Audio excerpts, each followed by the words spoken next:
Dear course creator, so you're thinking of setting up a webinar to sell your course. Bravo, right on. But are the Facebook and Instagram ads actually going to fill your webinar with the right people, or are you going to waste money testing the wrong way? Also, do you know all the components that you'll want to have in place to have the best chances of having the most successful webinar as possible? Not just Facebook and Instagram ads, but the funnel structure and steps that you'll want to have set up. Well, by the end, you will know how to prep your ads and your emails and your webinar funnel. And you'll see why ad testing is a make or break step to keep your registration costs low. This is a distillation of the knowledge that I've gotten and acquired from coaching established online course creators over the years. And I'm talking folks who have earned 600,000 on the low end to like 1.2 million in gross revenue on the high end, in addition to being able to peek and peer into the funnels that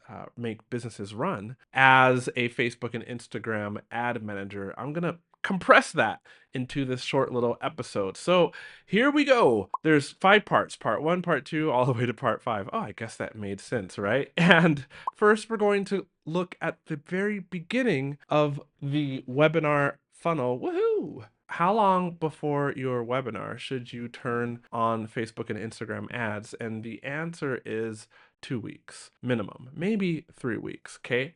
Now, these ads need to bring people into your webinar, as in get people to register for your webinar. So what I've seen is that the algorithm does pretty well if you start 14 days, 2 weeks before your first webinar date. Now, if you start later than that, then you might not get enough people with Facebook and Instagram ads into your webinar to hit all of your launch revenue goals. If you start way earlier than that, then people would register with your Facebook and Instagram ads, but they might forget about your webinar, and thus your webinar show up rate will go down. So the sweet spot is 14 days your ads should turn on. Now, you could turn those on earlier, like at 18 days or 20 days before the webinar date.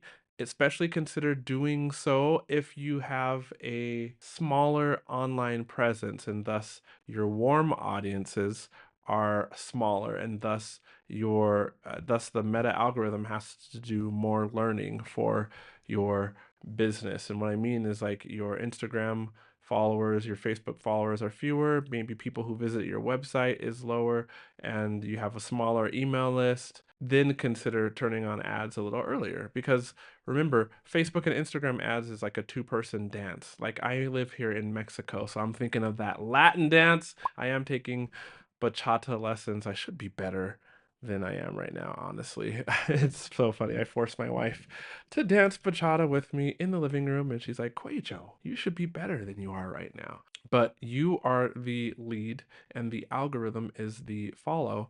And as you want to be a good Facebook ad manager for yourself, so to speak, make sure to give the algorithm time to learn who within your targeting audience is the best person to reach with your ads. And thus, you need to do that dance with the algorithm where you let the algorithm shine before you start tweaking and tinkering.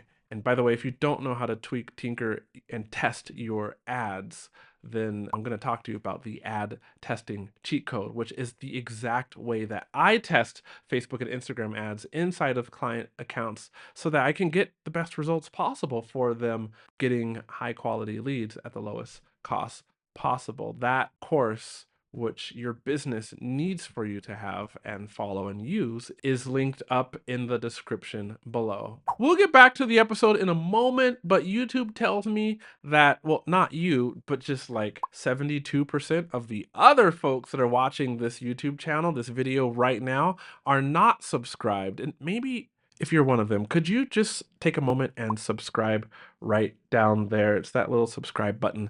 It helps, actually, one, my vanity, but two, it does help YouTube know who the folks are that YouTube should show this video to, so that more online course creators like yourself can learn this content that helps them grow their business and serve more people who they were meant to serve. I would love it if you took a moment and subscribed, so that also you get a notification, because you turned on the notification of the next video that goes live. Okay, back to the episode. Speaking of testing ad copy and creative, please do not just choose one ad to run and then pray that it works. Like, listen, I believe in prayer. Prayer is a great strategy for life, you know?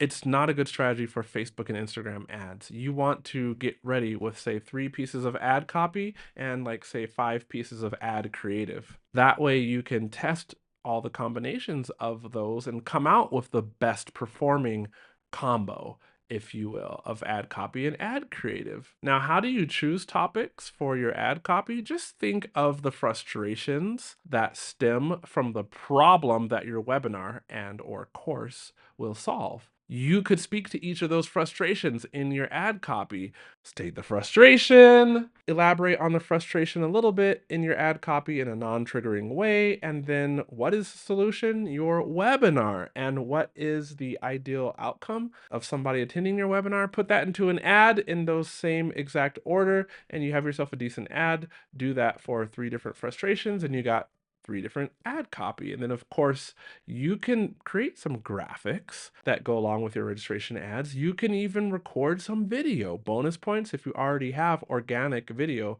on Instagram that's doing well and it is about the webinar topic. You might be able to use that video for your registration ads. But test different hooks and messages in your ads, okay?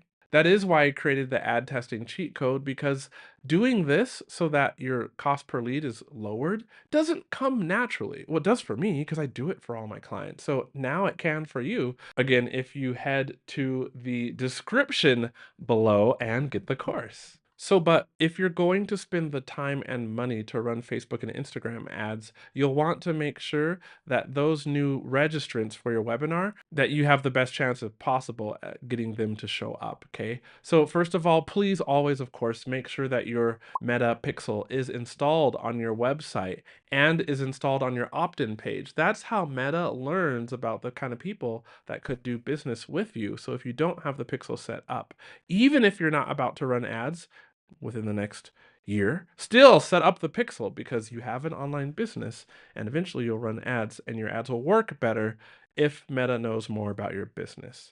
Okay. Now, once people register for your webinar, you want to make sure that they are receiving registration emails every 2 to 3 days. Whew, I've seen this mistake so often where people are like a client, maybe I'm coaching them one-on-one, but they're not getting that 30% or above show up rate to their webinar. And when I ask them, how many emails have you sent out before the webinar?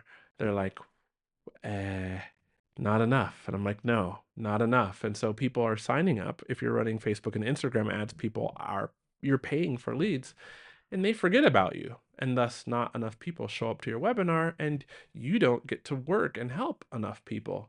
And your business bank account is crying. Well, you don't want that to happen. Email every 2 to 3 days. All right. And then what is done in those emails? Well, they focus on pain points or frustrations that the webinar will solve, reminding people why they signed up for this webinar and why it would be important for them to attend the webinar. Case studies. This is where you get to show off, and we don't do it enough, but please show off about the people, show off with the people that you have helped successfully, right? Whet the appetites of registrants for your webinar. They can see your expertise. It's showcased, and they know that you are the person to help them. Okay. Also, you could link to podcast episodes that deal with the same problem or frustrations that your webinar does deal with, right? And it's not going to be the same thing, right? But similar things, and that builds your authority. And it also increases your know, like, and trust factor with the folks who have registered for your webinar. Now, make sure to have a show up email sequence that's automated. And this is where 48 hours before the webinar, you send a reminder, hey, the webinar is going to be in 2 days. 24 hours before the webinar, hey, the webinar is going to be in 1 day. The morning of, hey, the webinar is going to happen later today. And then 30 minutes before, just thought I would remind you again that the webinar, here's the link by the way, is going to happen in 30 minutes. Now that could be 15 minutes before if you want. I just recommend at least 30 minutes before. And when you do get onto your webinar, remember that the webinar is about empowering watchers to make a decision and take action. It is not just about teaching. You're great at teaching. I'm great at teaching, but if we only teach on a webinar, guaranteed we're going to overwhelm people who are watching that webinar and they will not take action, which means no sale, right? If we empower them to make decisions to deal with their problem, then they have clarity on the action they should take, and that equals more sales. All right. So, yes, you can educate a bit because we're going to teach something of value on a webinar, but we're going to envelope and package that education with a lot of empowerment so people have clarity on the decision they need to make. Now, when you sell inside of your webinar, you need to also sell inside of those emails that follow up the webinar. I had a client and their conversions were not as good as they wanted after their webinar finished and their cart opened after people were able to buy from them. And I looked at their emails and I'm like, oh, wow. These emails are essentially teaching what you taught or what they taught in the webinar, but at length. I'm like, no, the emails are not supposed to teach what was taught in a webinar. And it doesn't matter. I know you might be like, but QUÄY.jo, what if somebody did not show up to the webinar? Well, you can be fancy about it and send them a replay. Or if they didn't show up, don't worry about teaching them an email. The email is to sell your program, your course, the way you can serve somebody, okay? Do not recap webinars. Just sell in those emails after the webinar. And also, open cart period. How long does somebody have to make a decision to join your course or program? Give them like 3 to 4 days, not like 8 days. The longer your cart open period is, the fewer people will buy because they'll push off that buying decision until a day in the future that never ever exists. And if people aren't buying, then you're not able to help people, which means less revenue for your business, right? It's going to take you longer to hit those financial goals. And also, the people who've been waiting for you to show up and help them through this transformation that you are an expert at, fewer of those people will get served, which means more of those people will continue through their life with the very issue that you were meant to help them get past, get through, get over, solve. Okay? Cart open period 3 to 4 days. Now, I am not a fan of false scarcity, meaning that what you can do is say something like, hey, you watched this webinar. Here is the price of the program. By the way, you can join it anytime you want through the website, but on the website, it's $200 more. Okay, right here, it's $200 less. You're not necessarily saying, this is a discount. Get it now before the price goes up. You're just matter-of-factly stating that they can come in anytime they want. It's just more on the website and it's less here right now, right? You can have bonuses that are only available for somebody who signs up right now. Again, you can mention in an email that, hey, if now's not the right time, sure, I understand that those bonuses aren't going to be available if you go and purchase through the website, but they are absolutely available right here. And by the way, what do you pick for a bonus? Choose bonuses that help someone overcome an objection that they might have to joining your course or program right now. Okay. I know you know the reasons that people don't buy. And if you don't know, set up a questionnaire so that after your cart closes and somebody can't join the course anymore for the price that you announced it as in the webinar or with the bonuses that you announced, then send out an email, which is basically, why didn't you choose to buy? And have, because they're super busy as an option, have because of finances, and then have another question that says, if it wasn't those two, then what would it be? Because most people are going to say they're too busy or they don't have the money. Those are like the default knee-jerk reactions that we all say to buying anything, okay? But you really want to know the true reason. So send out that email and then think of bonuses that overcome those objections. Now, make sure that on the final day, the cart close day, that you send out like 3 emails to sell your thing and let people know this is the final day to get these bonuses or the final day to get into the program or course at this price. And if you're comfortable sending out 3 emails, send out another email even that day, one more than you're comfortable with. All right? It doesn't really matter. And people, the right people, aren't going to accuse you of being a sleazy salesperson. Don't be a sleazy salesperson, but empowering somebody to make a decision to work with you and you can actually help them is not being a sleazy salesperson.